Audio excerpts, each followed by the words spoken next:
Hello, I'm Alex from Ani Best Recaps, and I'd love to tell you a story. It all began when the goddess gave her light to a world that was just a black whirlpool of nothingness, forming continents and creating the 9 races. The Dragonians, the Elves, the Oni, the Dwarves, the Demons, the Dark Elves, the Centaurs, the Beast Folk, and finally, humans. And it's in a peaceful village that a young boy, full of dreams, says goodbye to his family to embark on a journey far from home. His greatest desire? To become a great adventurer and give the ones he loves a better life. But reality, my friends, hit him hard. Arriving in the big city, the boy had his first shock. Everyone there lived in a rush, with no patience at all, a completely different atmosphere than what he knew. And things got even more tense at his presentation at the local Adventurers Guild.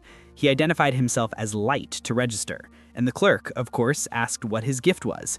That's when he revealed unlimited gacha. By pressing the gacha button, a card would come out, and Light would summon the item described on it. On his first try, he summoned a fork. The problem? The object came out all bent, completely unusable. Trying to hide his embarrassment, the boy insisted twice more, summoning an apple and then a piece of bread. But the fruit came out rotten and the bread was moldy. The poor kid tried to argue that his gift was usually better than that, but the receptionist, rather skeptical, gave him a Class F identification, the lowest in the guild. With no other options, Light accepted the tag and, with a sliver of hope, asked about available jobs. The woman pointed to a board with the easiest tasks, but then came another blow. The region's illiteracy rate was extremely high, and Light, another one of its victims, couldn't read a single word. Once this was confirmed, the clerk pointed out some basic manual labor, like collecting firewood and transporting goods. Even though they were low-paying jobs, our hero rolled up his sleeves and worked his heart out, dedicating his body and soul to do the best he could. His reward came at night, when, exhausted, the young man received his payment, a small pouch with coins of such little value that even after a full day's work, it would barely be enough to buy a decent meal. And to make a complicated situation worse, a group of beast folk decided to pick on the poor boy, knocking him to the ground and stealing his hard-earned money. The worst part?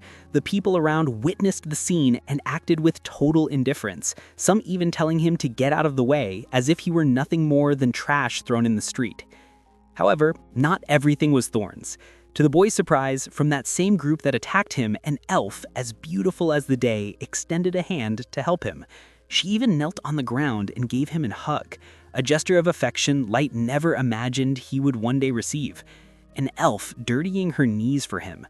The boy thought he was dreaming, but the woman assured him it was all very real. Her group was called the Concord of Tribes, and each member represented one of the 9 races born from the goddess's light.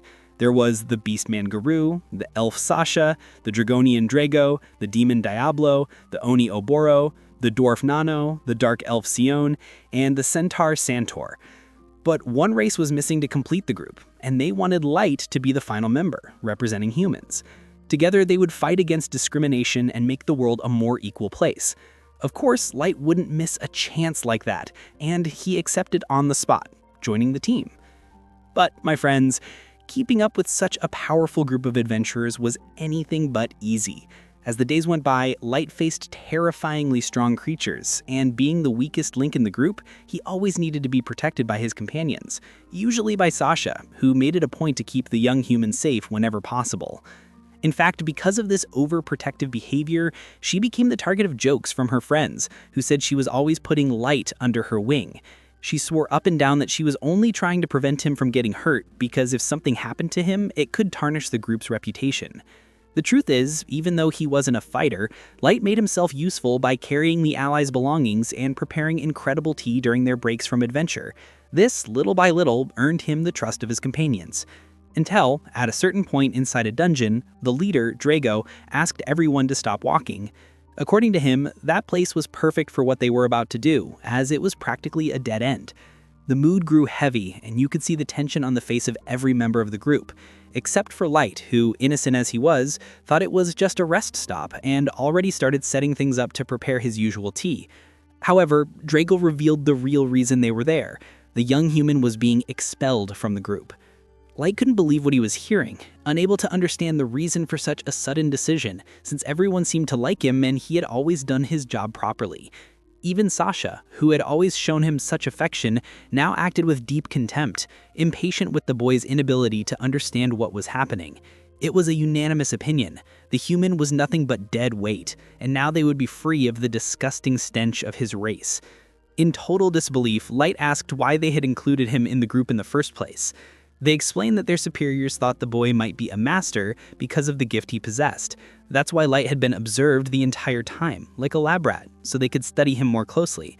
But the conclusion was clear. Light had the normal status of a human, which meant he was not a master, and that made him instantly useless to the Concord of tribes. At that moment, Sasha even celebrated, since her mission was to continue the elven bloodline. Fortunately, she wouldn't have to marry an inferior race like humans. In any case, adversaries had ordered the boy's death, which is why they brought him to that dead end, where they could take his life without raising suspicion. To carry out the order, the Beastman Guru showed his steel claws, which would be used to tear the innocent target apart. With a direct blow to Light's face, blood began to flow. And right then, the boy was certain they were really going to kill him, here and now. The human survival instinct of course made him run desperately for his life. That's when Sasha shot an arrow that violently pierced his leg, cutting his escape short and leaving the boy completely surrendered to death. Not giving up, Light crawled across the ground as Guru approached every second that passed.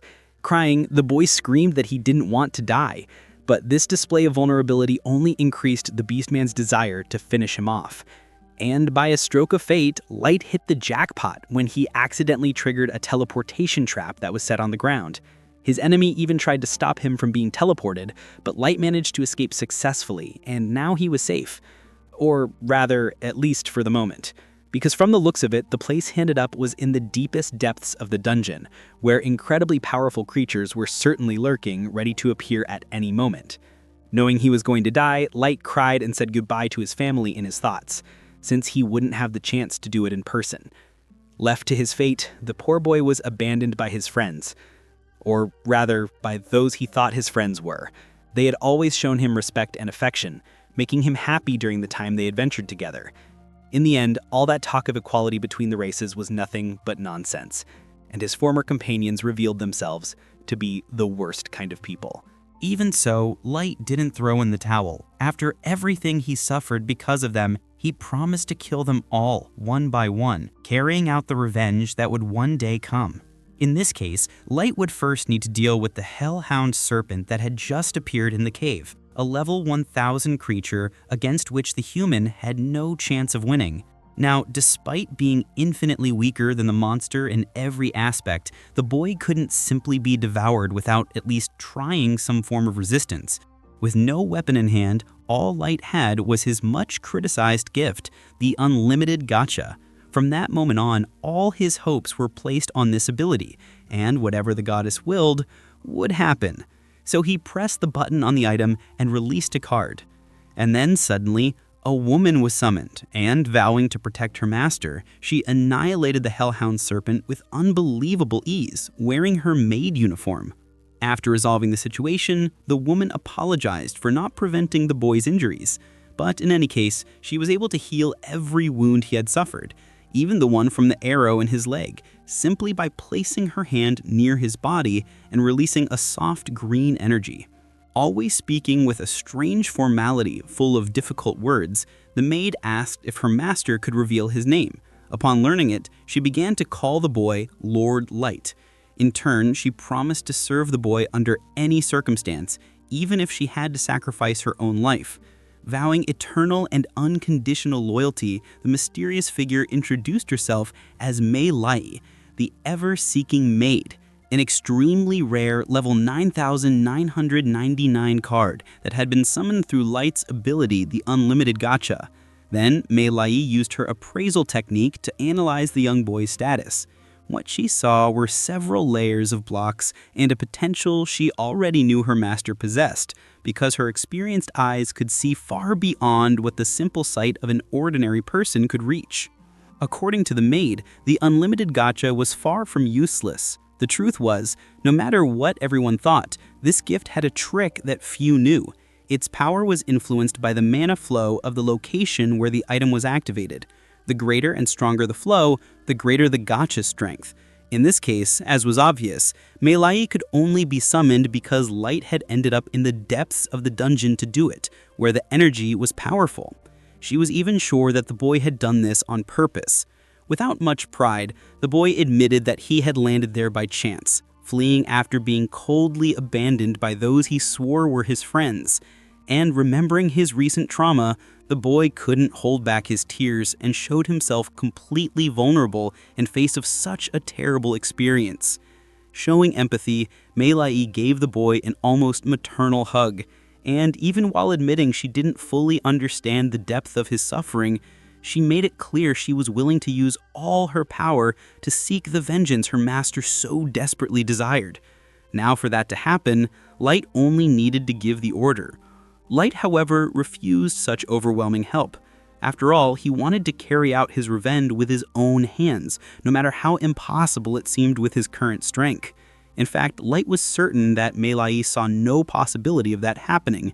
But, on the contrary, she showed total support for that decision and made herself available to assist her master in any way necessary, emphasizing that she wasn't lying when she said she would dedicate her life to standing by young Light's side. And so, in the depths of the abyss, the most difficult dungeon in the region, and now aware of the true power of the unlimited gacha, Light pressed the button on the object one more time, but this time with a greater purpose, to build a kingdom that would help him carry out his revenge. And from that moment on, that chamber of darkness began to be engulfed by a true flood of light. So how's that for an intense premiere, huh? The kid suffered, was betrayed, but at rock bottom, he found not only an absurd power, but also a loyal ally. Are you guys excited to see Light's revenge unfold? Do you want the continuation of this story? Then be sure to comment, smash that like, and get on the hype train to support the video. Subscribe to the channel and hit that notification bell so you don't miss the next chapter of this epic journey.